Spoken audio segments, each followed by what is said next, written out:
Hey there, ever wondered about the stars twinkling in the night sky? Let's dive into the physics of stars. Stars are fascinating, right? They're actually huge balls of gas, mostly hydrogen and helium, held together by gravity. The core is where the magic happens. It's so hot and dense that hydrogen atoms fuse together to form helium. This process, called nuclear fusion, releases a lot of energy. That's what makes stars shine so brightly.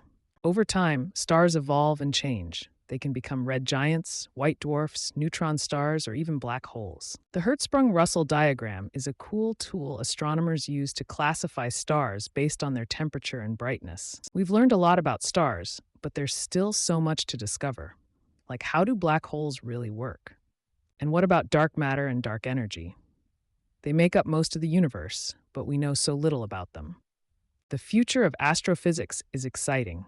With new telescopes and technologies, who knows what we'll discover next? To explore more on this topic and other skills, log in to Gyata.ai. See you there.